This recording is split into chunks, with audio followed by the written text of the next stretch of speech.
welcome everybody. It takes a moment for you all to kind of enter this virtual space. But I am glad to see you and glad to have you with us here at 4:30 on a Tuesday afternoon. For those of you that do not know me, my name is Warren Mabey and I am the director of the School of Policy Studies here at Queen's University. I really want to thank you for taking time out of your day to join us for a conversation and for some questions and discussion. I know that there's a time commitment here and I appreciate you doing that. Before I introduce today's speaker, I want to first mention that we are sitting here at Queen's University.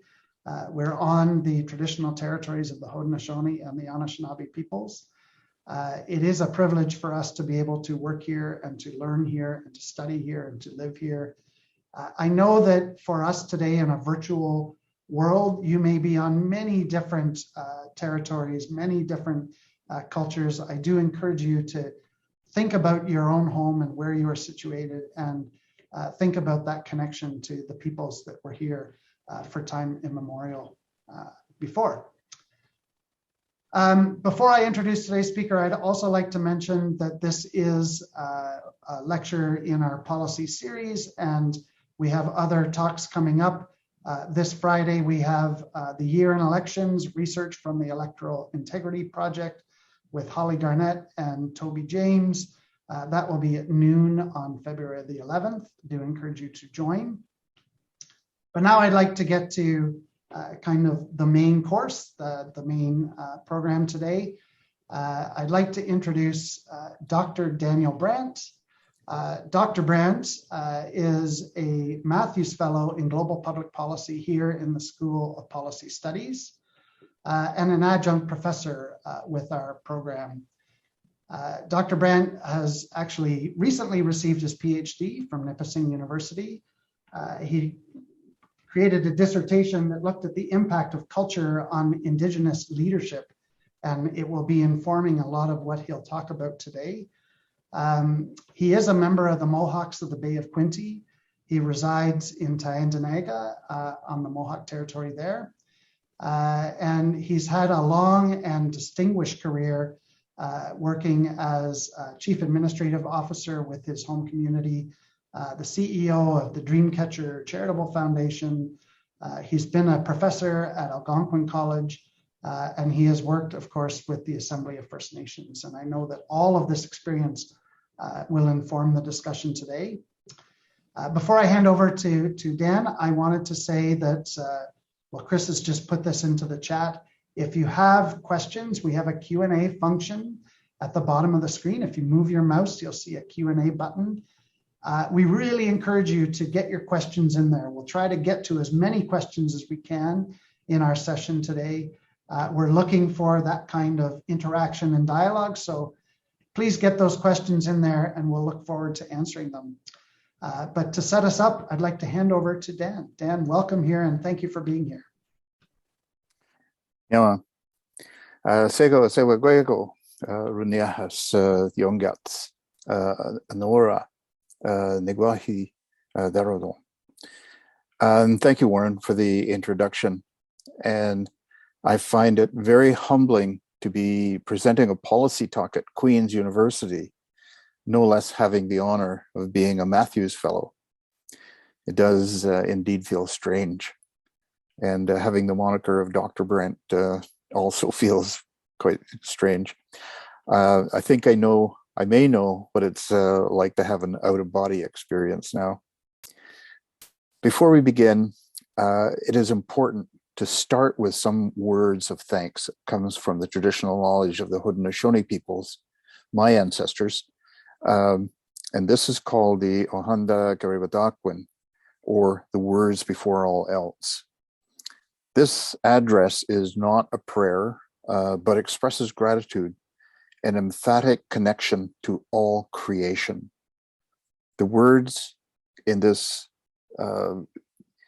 address addresses the people, Mother Earth, the waters, the fish, the plants, the food plants, the medicine herbs, the trees, the birds, the four winds, the thunderers, the sun, grandmother moon, the stars, and enlightened teachers, and the creator. And each element of the natural world is spoken to and thanked for their contributions to all life. These words bind us and promote empathy with all creation. The words speak of an understanding and gratefulness to those beings and elements of creation, which, by following their instructions, keep creation running. We as humans need to do our part by following our creator-given instructions, which fit in with the cycle of life here on Earth. Each of these elements are thanked, and when spoken in their entirety, can take hours. And these words are spoken before every formal gathering of the Haudenosaunee peoples, and continue to do so even today.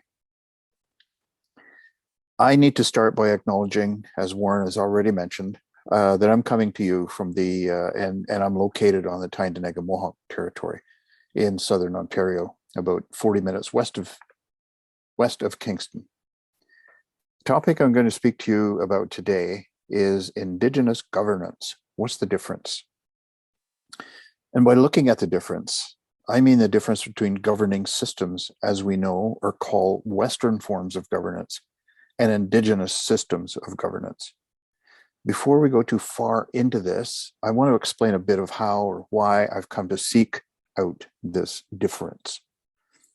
For almost all of my professional career, I've been working with First Nations organizations, and throughout the years, upon reflection, I have observed that there indeed is a difference in the manner and the way Indigenous leaders conduct themselves. I believe that governance lies firmly in the protocols and paradigms of cultural norms. When we look at governance as a subject, we look to the rules, responsibilities, and relationships. And overall, this is true of all governance systems and principles. And these three R's, if you will, rules, responsibilities, and relationships, differ because of the cultural norms. I recall from Bob Watt's class on Indigenous governance here at Queen's that he referred to a definition of governance issued by the World Bank. Before we get into the definition of World Bank, I want to come back to something that, again, in Bob's lecture once that I attended, and speaking of the virtual society that we're in. A story perhaps that Bob told when he was acting as the chief of staff with the Assembly of First Nations. He was asked to take a place of the national chief. The national chief was invited to a conference, I believe it was in Saskatoon, and Bob was asked to go because the national chief couldn't for whatever reason. So Bob showed up at this, it was supposed to be a conference on housing or some topic. But when he got there, they asked him to speak about traditional knowledge. And Bob was like, he got there late and he was supposed to speak early the next morning. So Bob called his friend, an elder, Fred, and said, "Fred, help me out. I need some information on traditional knowledge. Can you help me?" And the elder Fred's response was, "Bob, have you ever heard of Google?" And so, bringing the virtual into the has affected everybody. But getting back to the definition of governance from the World Bank, they state that good governance is epitomized by predictable, open, and enlightened policymaking, a bureaucracy imbued with a professional ethos acting in the furtherance of public good, the rule of law, transparent process, and a strong civil society participating in public affairs. Well, no argument here. So What's the difference? Well, let's go back to two important words that we just referred to: cultural norms and enlightened policymaking. Here's an interesting phrase that I found online. It says, policies are the proactive articulation of values or principles that guide action. And values are embedded in societies through cultural norms. I would hope that our colleagues in the social sciences department here at Queen's would not disagree with that. Some of you may have heard my friend Dr. Leroy Littlebear, a renowned professor at the University of Lethbridge via Harvard, a few months ago when he made a presentation at Queen's. He made the distinction that Western ideology is basically linear, where First Nations philosophy is better described as circular. Western ideology has measurements, and for the most part, that measurement is in economic terms. The more important you are, the more your economic value is worth. Economies, in the Western sense, are based on domination and exploitation of the natural resources. Traditional Indigenous ideology is a relational connection with the land and the cosmos, as we have heard and seen from that dialogue at the beginning of this discussion. If we don't respect and care for lands, we will simply not survive as a society, or perhaps even humanity. There is a marked difference in political, economic, and academic thought. Let me show you a couple of examples of how these differences manifest themselves. If we use organizational charts that illustrate decision-making processes, the Western org chart looks like this. I'm just going to take a couple of seconds to share a screen.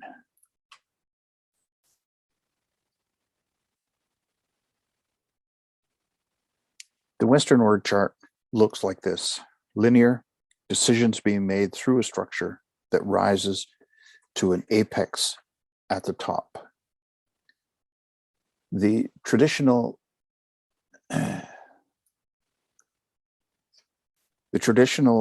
system of governance of the Haudenosaunee, for instance, looks like this. This is where all people in the circle have an equal opportunity to contribute. But by no means, do not think this is a free-for-all. When we get into the weeds of how this system worked, there were indeed strict rules of engagement, caucuses, a strong civil society, and an oversight structure controlled by the clan matriarchs. Now, in this structure, in this system, and it's a little blurry here, but each of the nations, the Mohawk, the Oneida, the Seneca, the Onondaga, the Cayuga, all have names of the individuals who sit in this circle. And those are all part of the clan structure. When we look at these differences, in fact, the founding fathers of the United States borrowed a number of concepts when they witnessed the operation of the Haudenosaunee Confederacy. Benjamin Franklin was impressed by that structure, and he wrote to his printer on March 20th, 1751, "It would be strange, it would be a strange thing if 6 nations of ignorant savages should be capable of forming such a union, and yet it has subsisted for ages and appears indissoluble, and yet that a like union should be impractical for 10 or a dozen English colonies." This is something this is a piece of written information that's taken out of some documentation that's in the archives in New York State. Systems that were embedded in the Haudenosaunee Confederacy, like the separation of powers that we see in the 3 institutions of government in the United States, the executive, the legislative, and the administrative branch, do not have a European model. European governance systems in the 1600s and the 1700s were either monarchies or anarchies. Another example, perhaps, of appropriation is the Great Seal of the United States, adopted in 1792, has a couple of interesting similarities. Take a look at the Great Seal and the Haudenosaunee's Tree of Peace.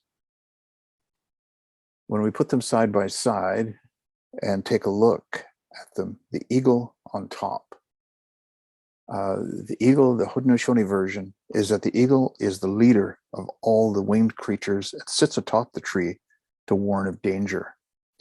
The colonists of America chose the eagle as a symbol of strength and freedom.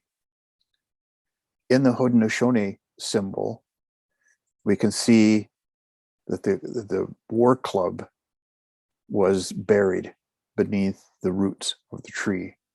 Again, a symbol of peace. And in the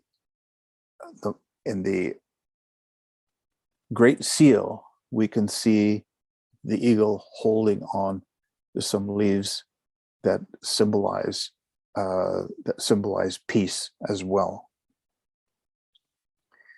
The motto of the Great Seal reads, "E pluribus unum," which means out of many, one. The words of the Onda Gariwadakwin in every verse ends with, "Now our minds are one." Coincidence? You decide. But it seems that there are a lot of things that were used, borrowed, appropriated, whatever, from this one system of governance to another. The roots, this is just one example of a structure, of an Indigenous structure that has governance thought gone into how societies survived. And there are systems like this in Indigenous governance areas all over the country. The roots of traditional Indigenous governance systems run deep and still inform the cultural norms within the First Nations or the Indigenous communities and the individuals. However, the consequences of colonization has had a profound effect on traditional governing systems. We need not get into the details here, other than give a couple of examples that illustrate the matters of colonization and the issues. And these issues can easily fill an entire university course. We're talking about marginalization, for one. Until 1960, as an example, until 1960, First Nations people were not allowed to vote or be identified as Canadian citizens. For instance, I was not born a Canadian citizen, and my children are the first generation of Indigenous people to be born in their native land with Canadian citizenship. Indian people were not allowed to leave the reserve, nor allowed to obtain a professional designation to become a doctor, a lawyer, an engineer, a priest, or even an officer in the military. In one of the instances that I recall that illustrates the strength of that marginalization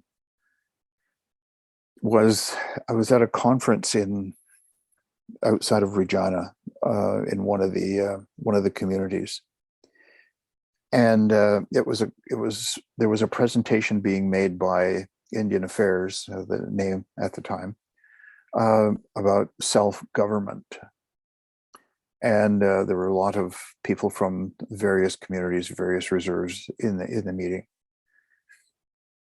There was, at one point, there was a an old man got up and he told a story about how he was treated by the Indian agent and the necessity of moving away from that Indian agent aspect, and obviously making connections with the operation of the Department of Indian Affairs. And he told a story that it was the winter time, and his daughter was very, very ill, had a very high fever, and it was in a snowstorm, and he knew that she had to go to the hospital, but he had to go to the Indian agent's house and ask him for permission to leave the reserve to take his daughter to the hospital. And he said he walked for miles across into the snowstorm and got to the Indian agent's house, knocked on the door. And after the Indian agent answered, and he told him his dilemma, and the Indian agent refused because it was snowing. It was a snowstorm. He went back. He went back to his home to try to comfort his daughter, and his daughter died that night. And we were in this meeting. There must have been 40, 50 people in the meeting. And this little man, this older man now, was weeping and crying with the same emotion that he would have had on that night. The room was absolutely silent. And to witness that kind of emotion that people had, and they felt, and how they were being treated, it was a very, very difficult story, not only to tell, but to hear, and to hear his voice telling that on how they were being treated, and what kind of legislation allowed that kind of thing to happen. That legislation was the Indian Act. That's the second oldest act passed by the newly formed Canadian government in 1867. And that Indian Act affects every aspect of daily life on the res, even today. There have been a number of amendments, but the act has not changed in its major form. This complete hegemonic approach of instituting forms of governance based on Western models has been the norm since 1867, and in fact before that with the British North America Act. But for some reason, the traditional systems of the Indigenous peoples have been smoldering. These systems have been kept alive through ceremony, art, music, language, things that today we now treasure and regard as truly Canadian culture. One of the responsibilities of governing is to create and approve policy, policy being the rules based on society's norms and values. Because of the hegemonic approach to dealing with Indigenous peoples, up until very recently, we've basically not been allowed to participate in the public discourse. Perhaps that was a blessing, but can we ever accept ostracism as a good thing? So how has policy evolved? In the early days of colonialism, there was an outright attempt to annihilate Indian people. This is documented by statements such as "kill the Indian in the child," which gave rise to residential schools. While these so-called schools were run by the churches, they were in fact supported economically and legislatively by the state. The paradigms of Indigenous governance has shifted from resistance to revolution to education and now to knowledge. During this shift, the constant has been the cultural protocols that define us as Indigenous peoples.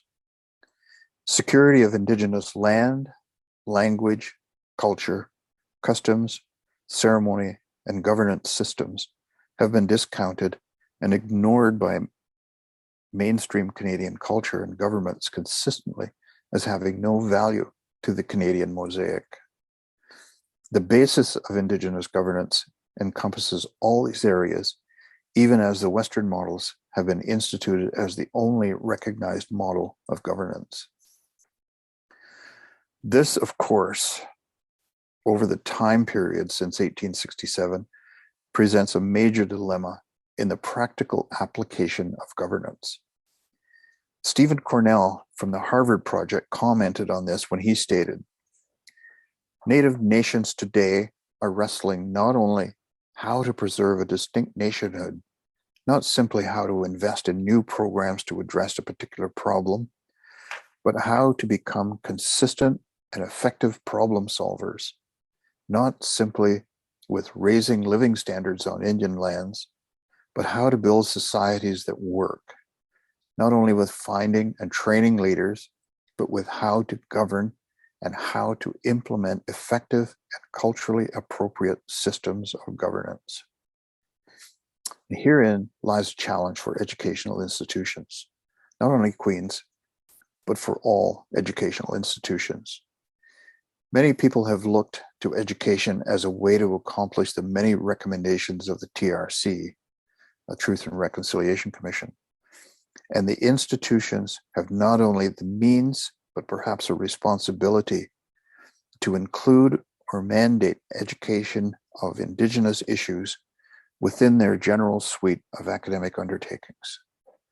Would Queen's University be willing to implement a policy that anyone graduating from Queen's University has to have taken a course in Indigenous issues, regardless of the discipline they are in? Perhaps reconciliation needs to take this bold step. So, to wrap up my comments for the day, Indigenous governance has deep roots regardless of the nation, as does the Western system of governance. Neither is right nor wrong. And it's up to us to find a balance and a way to make both work for the betterment of us all. In a conversation with former National Chief Ovid Mercury, he shared a story that his mom was telling him about Ojibwe people. And remember, Ovid is Cree. And this was all in the Cree language, as Ovid told me. She told Ovid when he was a little boy that Ojibwe people were Pecan, which he said it meant different.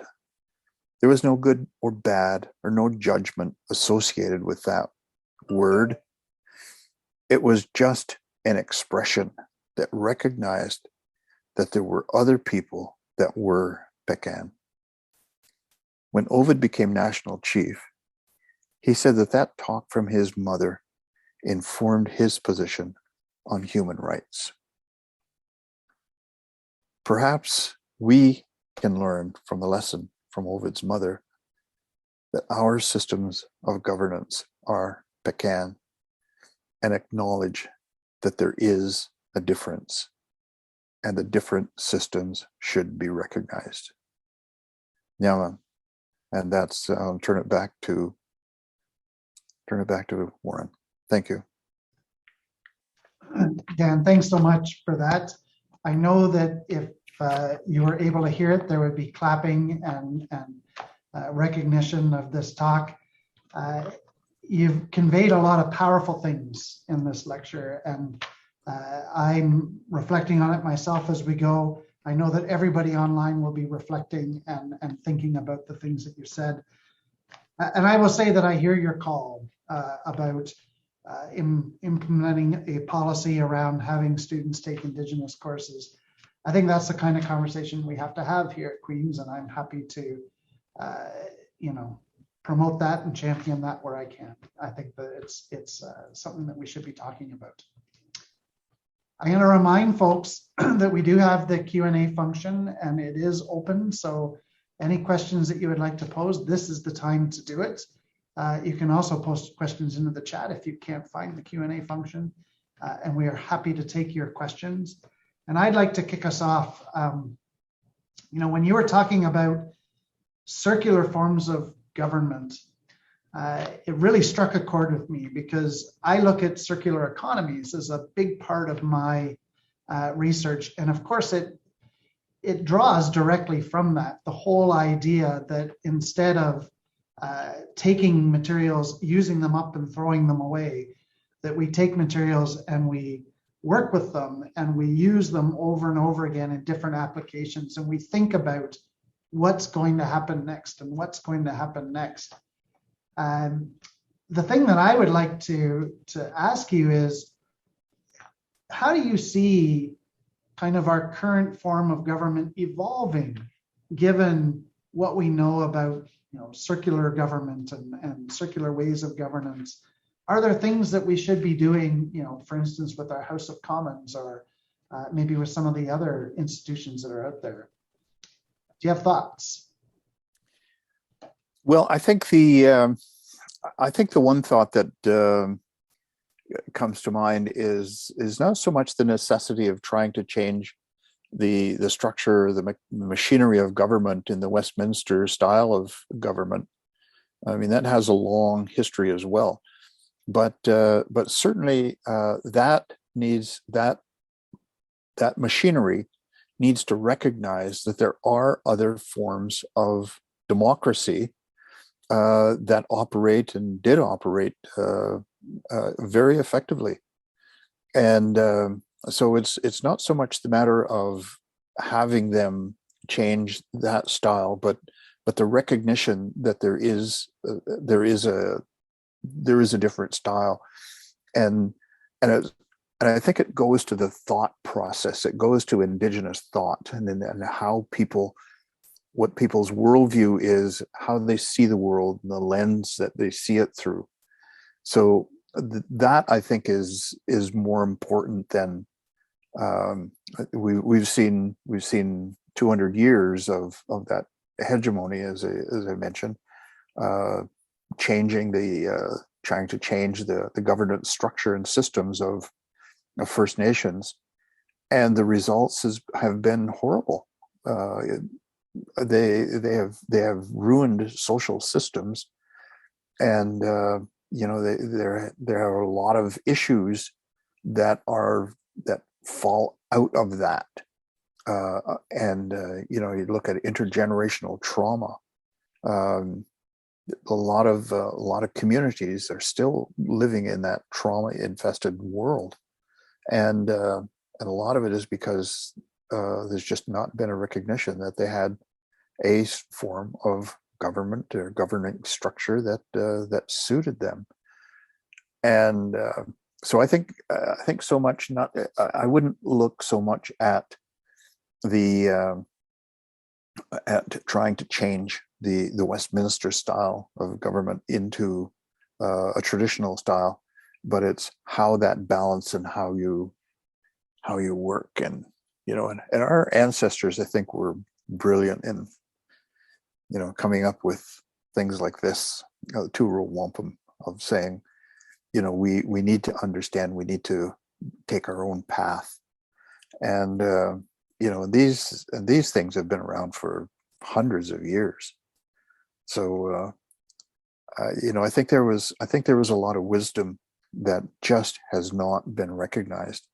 And that's the point that I tried to raise as well, is that George Washington, who is revered in the United States, has in all his wisdom borrowed some concepts. and unfortunately they're not attributed, but it's I think it's very plain to see. Well, I think that you've understood my question better than I put it, and I appreciate that response, because it's the kind of thinking that I've been trying to bring to my work, and I really appreciate you bringing that out. We do have a list of questions, so I'm going to start working our way down. First, okay. From Scott, how can we, or should we, integrate Indigenous governance into sustainability principles? Is this compatible in our current economic system?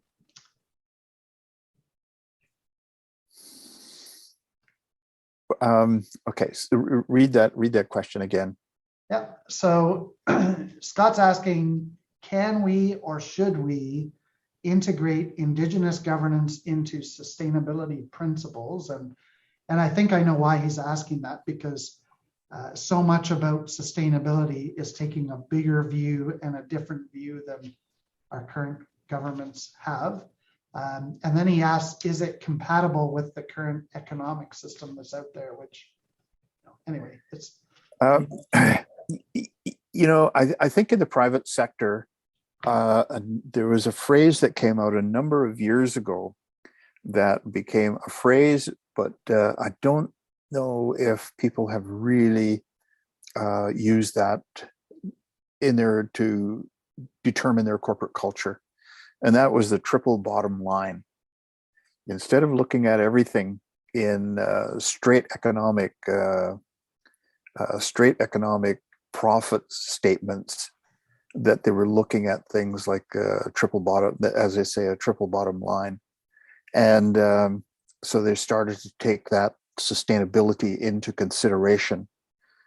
And but when you go back to that, say the whole economics, as I mentioned, everything is based on economics, and it is very, very difficult to move off that principle. And the whole North American work ethic and all of the phraseology, like time is money, and those kinds of things really support that whole concept.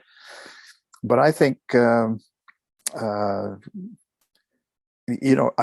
right now, I think there's a wake-up call that's happening, that our forests are burning down, that things are flooding, New York's going to be underwater in the next half century, and those kinds of things are Mother Nature is teaching some lessons, and we just have to listen. Okay. And it goes back again, looking at the wisdom of the traditional systems. Those structures supported people, sustained people for thousands of years in this country. So so which one should we embrace? I think thanks for that. And I think a lot about sustainability and how we can look at things differently, and that's really helpful. Lou has asked a question, or he's asking for an example. So he writes, Daniel, could you perhaps provide a specific example, either historical or modern day, to illustrate how the two different systems of governance would approach an issue and what the resultant policy would look like?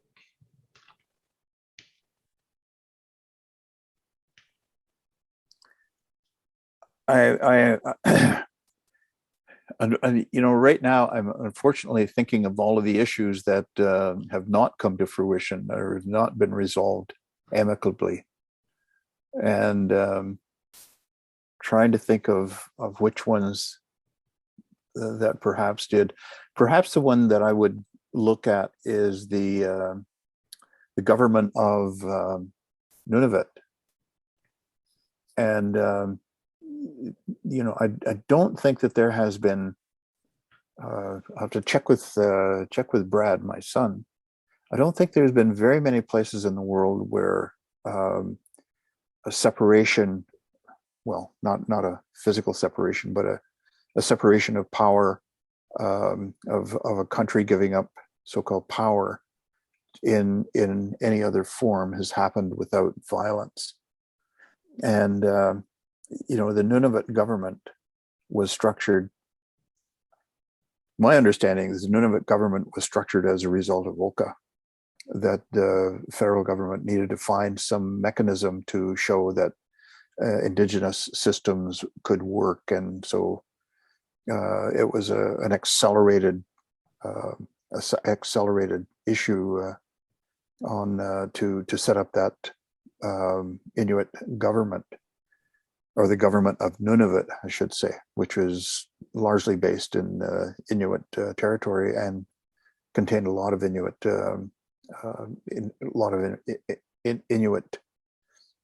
systems.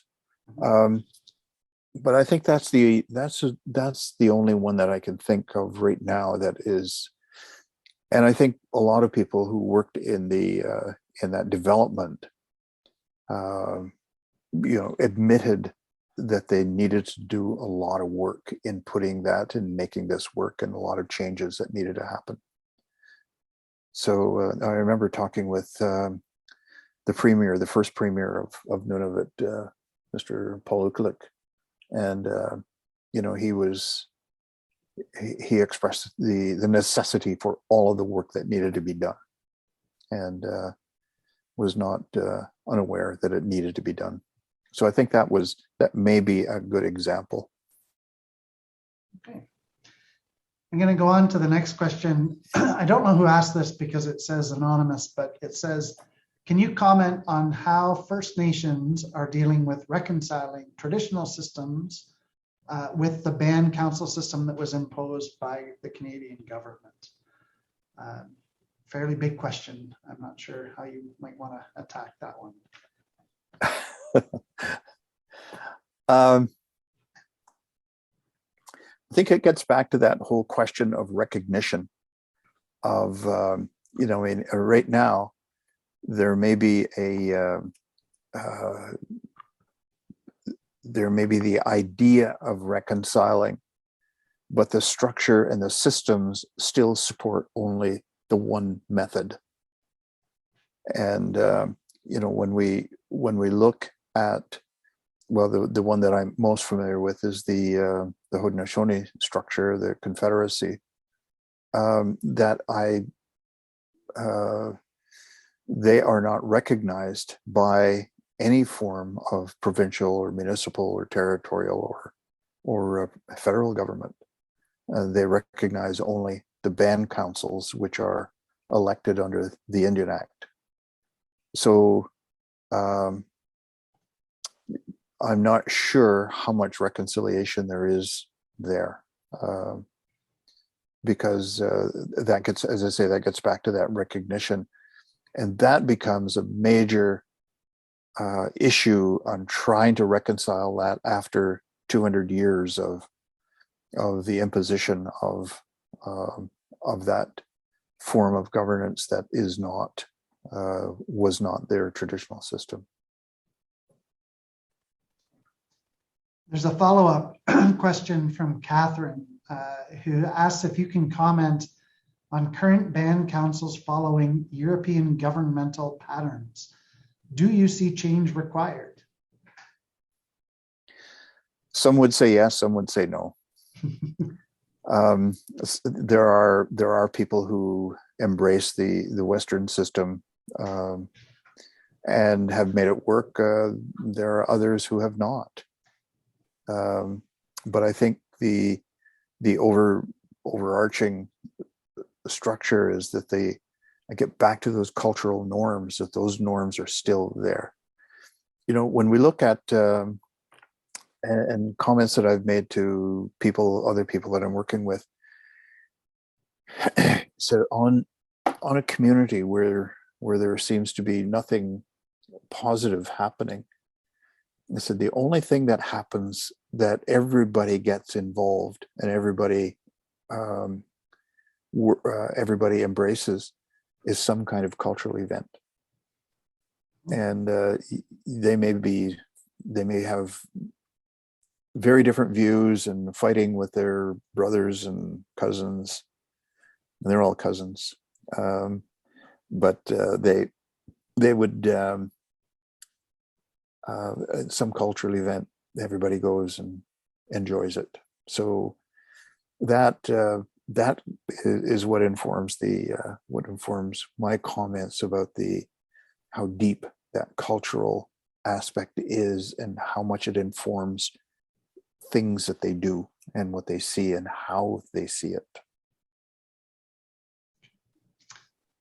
So on a slightly different tack, Kathy has come back to the policy suggestion that you've made. So she writes, please elaborate on your idea of a requirement in Indigenous studies to graduate.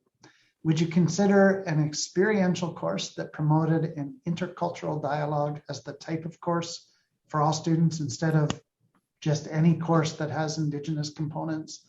How would you conceptualize it?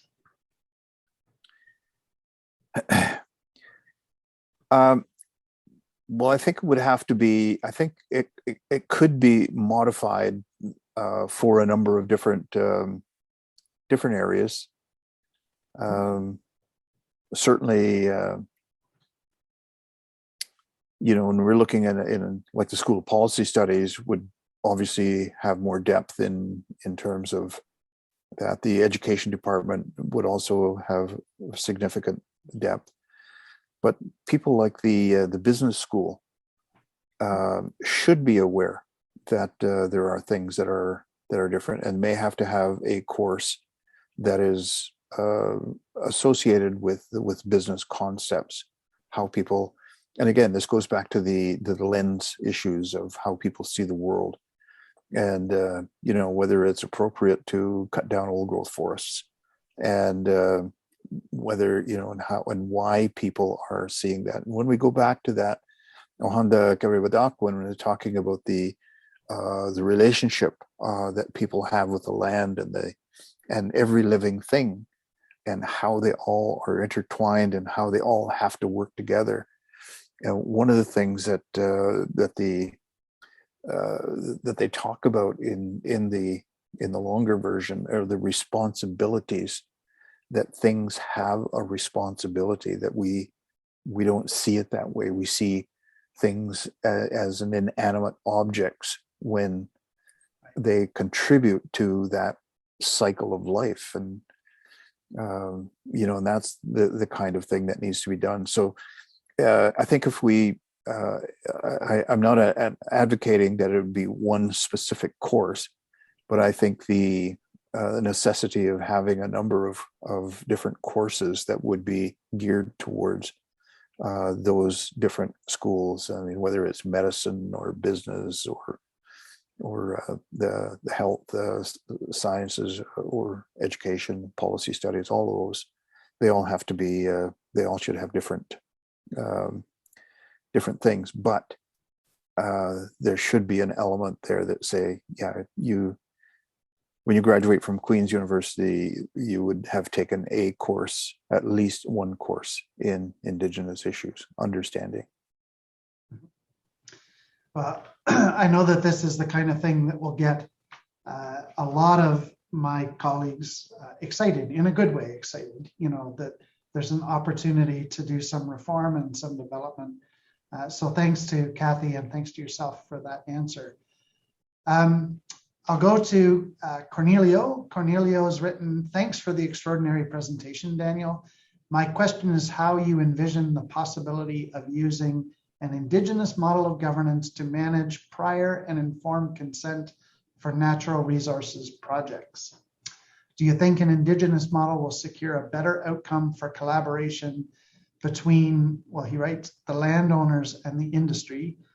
I'm not sure, maybe the project leaders, or I'm not sure exactly what he's going at there, but that's the question.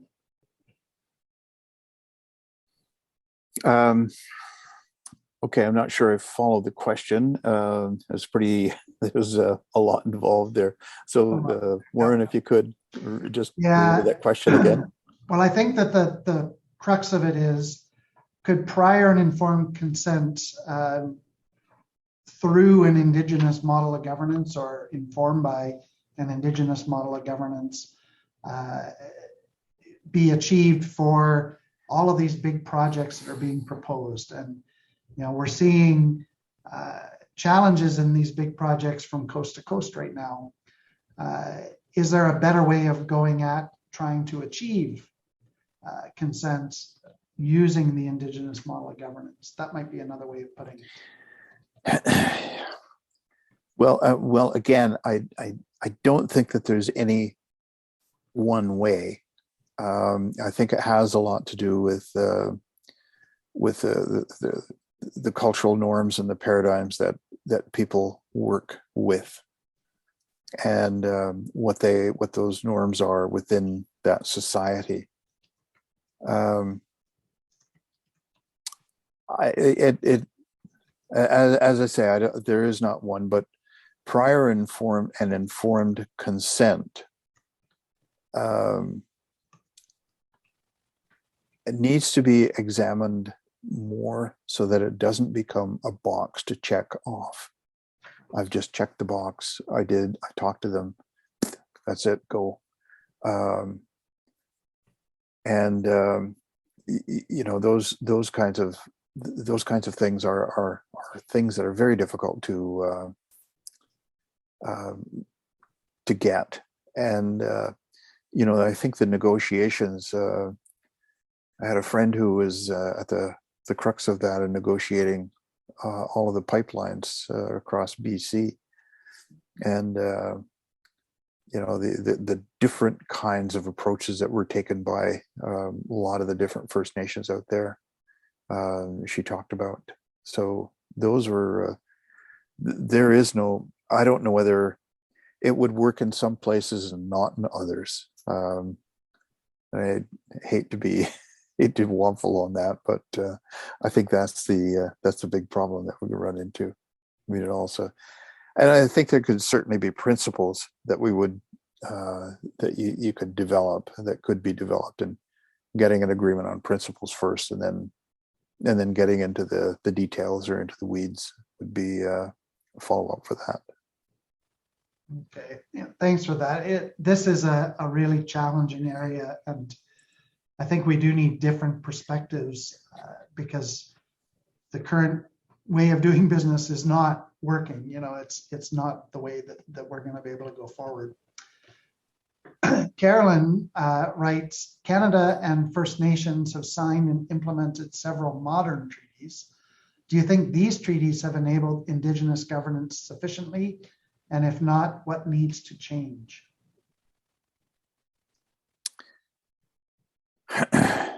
Well, the modern treaties, which I guess are called self-government agreements as well, they're largely in the north, and you know, I've heard different things, that some of them are working very well and some of them are not.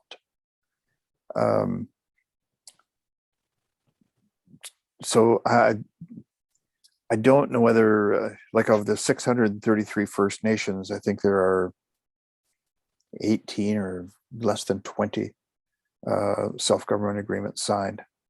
So, you know, I think in anybody's books that would not be a resounding success. So there again, I mean, the principles. I mean, there is one agreement that I recall hearing about where a self-government agreement was put into place very early on, quite a few years ago, I think in the 1980s, and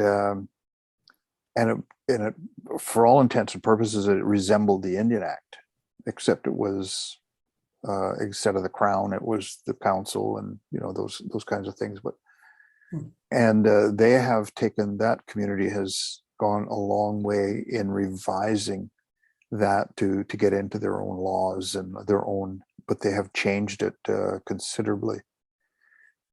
So I think you know, some of the academic material may illustrate that using the traditional principles instead of the principles that emanate from the Westminster system of governance may be more effective in the long run. And I don't think we've got any kind of material that would support that one way or the other. I think I see in the chat that Catherine Bell Sud has wanted to comment, and I think we may have covered that about the European government patterns. So. You know, and as I say, there are some people that have embraced those patterns and embraced that as a system of governance, and if they have and it works for them, fine, great. We shouldn't try to force them to go back to be what their traditional systems may have been. I think that makes good sense. This is a long question. I'll read it out and then we can explore it. So Kareem writes, you talked about the equalitarian circle model of governance within a single nation. The philosophy of the circle has historically shaped relations between Indigenous nations. I'm thinking, for example, of the Wendat Confederacy that George Suey cites as an example to explain that modern democracy has native roots. How do you think that the circle model could inspire the governance and intergovernmental relations between all nations within the Canadian Federation? So they're including Indigenous and non-Indigenous. And thanks. Long question. Okay. Well,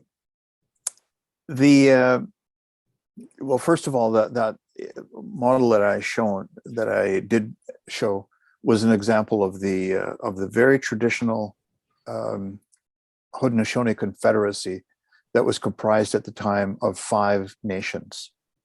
And each nation had their own rules, and they came together in the Confederacy to have a set of rules sort of on a national basis, on a confederacy basis. But each one of the nations could develop their own rules, and that's where the caucuses come in. And each one of those nations would, the way it worked was that the issues would always be brought to the council by the Mohawk Nation, which are on the eastern door, and they would give their position, and it would to I think it was the Oneida, and the Oneida they would discuss, and then it would go back and forth until they reached the agreement. Then the Oneida would give it to the Cayuga, and then the Cayuga would give it to and then they would discuss, and then they'd ratify it back with the Mohawk Nation, so that you end up with having 3, and then it would go like that until everybody agreed. And they may not have agreed, but they would come to some resolution. Now the big difference here is time, the concept of time. When this kind of council worked, it was not, it did not have the concept of time. They would discuss something until they reached a resolution. In our modern system, and with the Westminster system, there's always the concept of time, is that you have to have an answer by such and such a time. And that's where there's a big difference as well. And I'm not sure whether traditional systems could go back to that, or in fact they do. And when a lot of times when you just can't get an answer out of the First Nations, and it has to go back to council 3, 4, 5, 10 times for discussion. My sense is that it's following those kinds of deep cultural things, and this is the way people do things. And it becomes people pull their hair out saying, "Oh, why can't you make a decision?" And but that's where there is a big difference. And so, how to get back to that? How to that's where that balance comes in. How do you make that? How do you get that balance to actually work? The different confederacies around the nation, the country, had similar things. It's the Blackfoot Confederacy, whether it was the nations on the West Coast, whether it was some of the like the Sioux Nation is made up of the Dakota and Nakota and Lakota. There are different confederacies that operate from a similar but very traditional, in a very traditional manner. And but the issue that has been impacted severely by colonization is how to do this. And academically, there are numerous books coming out now about the decolonization. How do we, and there are a number of authors, largely in the academic and the education area, that are talking about decolonizing education and decolonizing different things. There is not a lot of information on decolonizing governance. And maybe that's an opportunity for some of the academics. I want to pick up on another question here. I think this builds on your last answer. So Scott wrote, do Indigenous governance systems differ across Turtle Island? How similar or different are clan-based systems used in the Yukon or Coast Salish peoples? You started to touch on that in your last answer, but maybe you can expand a bit for Scott. In a discussion with the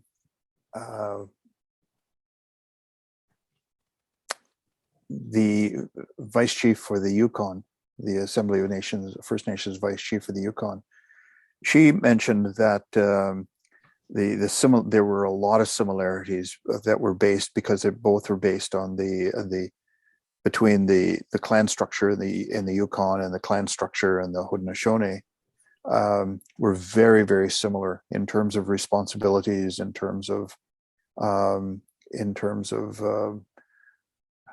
succession, about who did what, and that was those similarities are a lot of them are there, and you know, and on the West Coast as well. Most of the nations on the West Coast are all matrilineal, so there are a lot of similarities in terms of social structures, and those social structures impact the governance structures tremendously. So that is, I think Leroy Littlebear has written some things on governance as well, but he's also talks about some of the principles being similar across the Indigenous nations. And so instead of saying that everybody is totally unique, that is being debunked a bit, but there are a lot of principles. And the people there, and again, we'll go back to that opening Honda Garibadakwin, where people, that philosophy is generally there with most First Nations traditional people, that relationship and that identity about who we are and how we fit into the universe and how we fit into the cosmos and that informs that relationship to the land that becomes very important. And when you have people like the Wet'suwet'en who are fighting against any kind of forestry or mining or pipelines or whatever, you know, a lot of that is informed because of that philosophy. So I don't know, maybe I think that I'm starting to ramble here a little bit. So no, I think that this is really useful for many of us who may appreciate that there are some differences, but haven't really given it a lot of thought as to how it differs and how these different approaches to governance come into play. I want to pick up on one of Catherine's questions. So Catherine, it looks like it's kind of asked across a bunch of questions here, but you're right. Do you feel that the matriarchal presence needs to be respected and enhanced? And how could this be achieved? Of course. I think that's the right answer. But maybe some thoughts on how we could achieve that.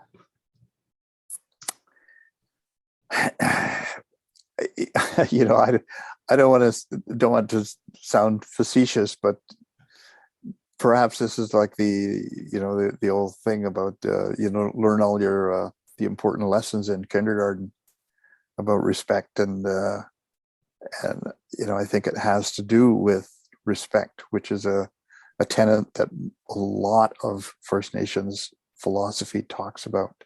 Almost every group that I've ever met and talked to in the Indigenous community always has respect as a central premise of who they are and what they do. And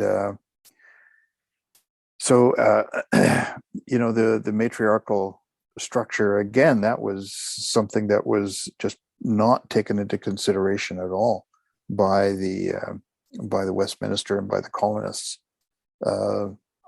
just not seeing. And when you have to look back at what was happening in Europe at the time, in the European nations, that women were nowhere. I mean, women did not have a role, and and it's taken women a long time to even in this country to fight and gain their rights.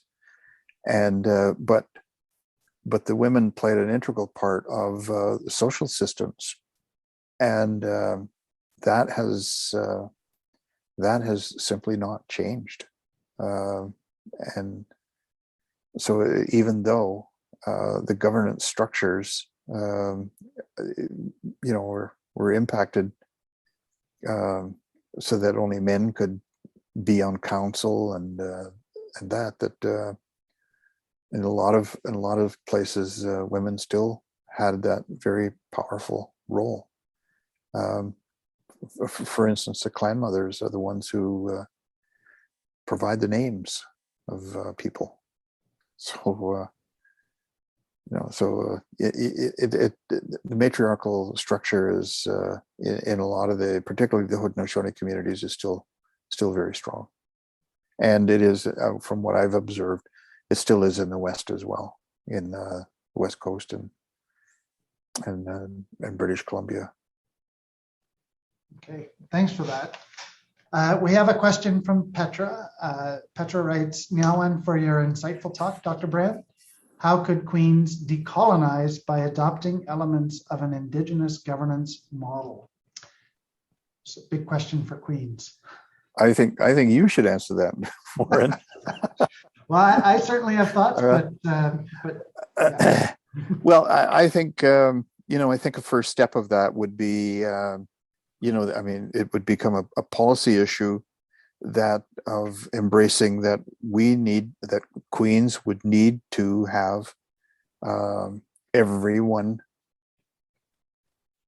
be educated in what some of the Indigenous issues are, and using, as I say, using the educational institutions to do that. And as I said, I think it's a responsibility that they have. It's not just a nice thing.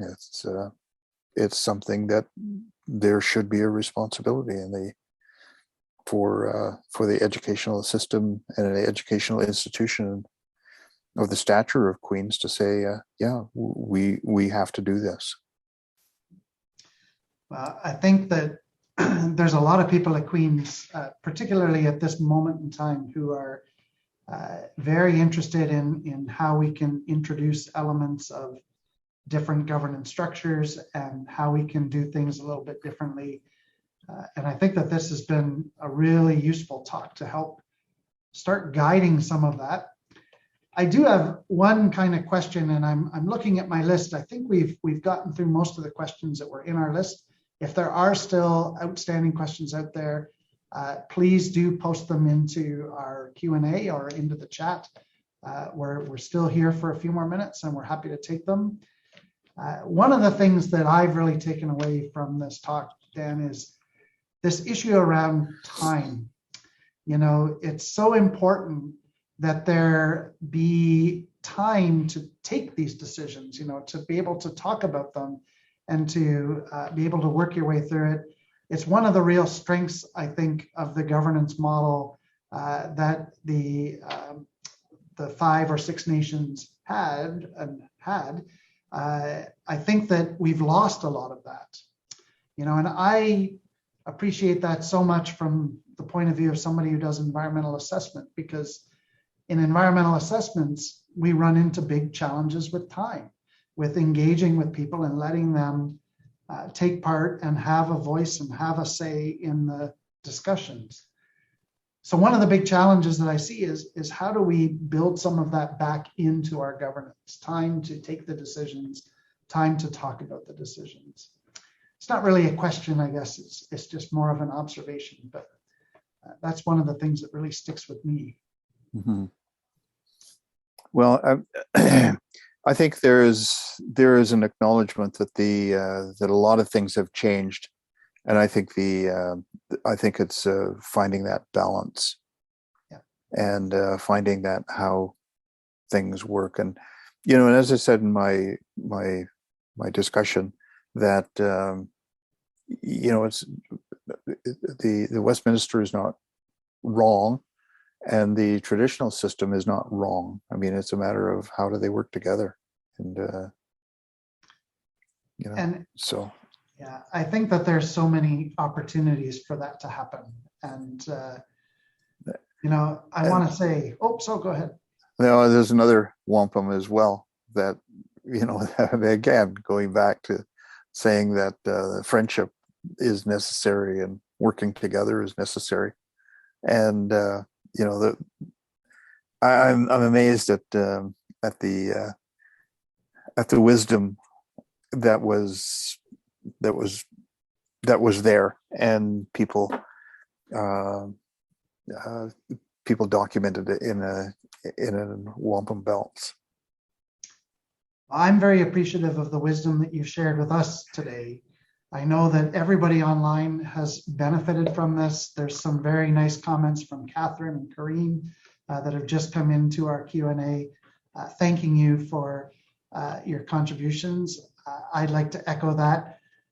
I really appreciate the fact that you have time to work with us at the School of Policy Studies. I appreciate that you've taken time out of your schedule to share these thoughts. This talk is recorded, so it will be posted up to our YouTube channel, and it's there for people to see and to share. I hope that people do share it. And I hope that people continue in this conversation because it's such an important conversation. But I hope you'll all join with me in thanking Dr. Brant for his contributions today. It's really been a tremendous session. Thank you so much. Great. Well, I appreciate the opportunity as well to share some things, and one of the things that I should say is that I have learned so much in the past couple of years and while doing my dissertation. And one of the things that you see is that there's just so much more to learn. And that's why I think I've become very humble in terms of saying there are so many other people and that have so much knowledge.